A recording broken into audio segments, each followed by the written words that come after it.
I don't think that letter could be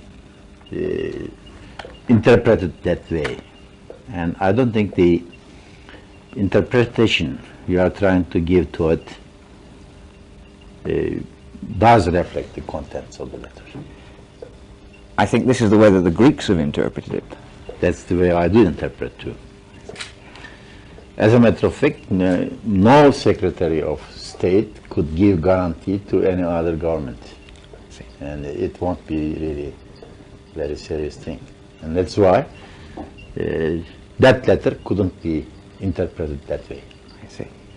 Well, do you think that perhaps the Turkish Parliament or some of your opponents in the opposition might interpret it this way, and it might prompt them to block the passage of the new Turkish-American Defense Pact through Parliament? Turkish-American agreement is a very serious one, and a very important one too. It's important for United States, it's important for Turkey. If we didn't have any agreement, then if it wasn't rejected, in that case, we were not going to have such harm. But there is an agreement. If it is rejected in both parliaments, I mean in Congress, in here, definitely it's going to open up a new hall, a great hall. Then I don't know how and what we will act. And then I like to say is, I cannot overrule the Turkish Parliament. Definitely, there should be some people, some deputies, some senators thinking this way or that way. This is a free country, and then our parliament is a very lively one. And then they don't like this part of it, that part of it. But I think as government, we have enough power to pass that through. And then I don't know how the opposition acts, but without opposition, we have enough power to pass it through. Another question, sir. Have you received any specific proposal yet from Greece on the non-aggression pact that they have suggested that the two countries sign? No. You have not? No. Up to now, as far as at this hour, I am not aware of such a thing. Isn't it, sir, a little peculiar for two allies to be considering signing a non-aggression pact? It depends upon how you interpret that. And a final question. We've just watched a very impressive display of Turkey's military strength in the Aegean. And are you confident, sir, that if war did break out between Turkey and Greece, that Turkey would win? I think I call this question is irrelevant. That's all I can say. So in fact you're hoping that it will not come to that? We are for peace. If we are not, our rights are not damaged.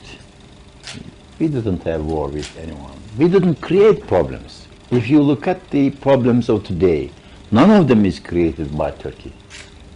We didn't create Cyprus.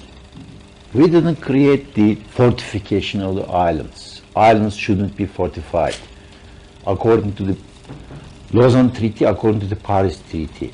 But they violated those treaties. And then we didn't call the sea line as a border. They did. And then we didn't say that Aegean Sea is the lake of ours, but they did. None of the problem we have created. They created the problems. And then definitely we shouldn't be pushed self-defense. And as I said, we are willing peace, but we protect our rights. Would you be willing to go as far as protect your rights militarily? I don't think this question is a right one too. I mean, at least it's not a question of today. Not a question. I hope it's not necessary. I hope it becomes not necessary. It becomes not necessary. And you have said, in fact, that you're willing to meet Mr. Karamanlis, I think, eventually, to probably try and find a solution to your various I can tell you one thing. I think if you refresh your memories, all the people who follows the Turkish-Greek relations, in last May we have met Mr. Karamanis. Yes. And then we declared that all these problems should be settled peacefully. Then, before we met, my friend Mr. Çağlayan, our Minister of Foreign Affairs, he met the Greek Minister of Foreign Affairs in Rome. And then they decided all these things should be settled peacefully.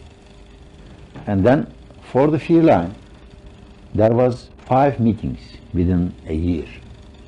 And then, for the continental shelf, there was a meeting in Bern.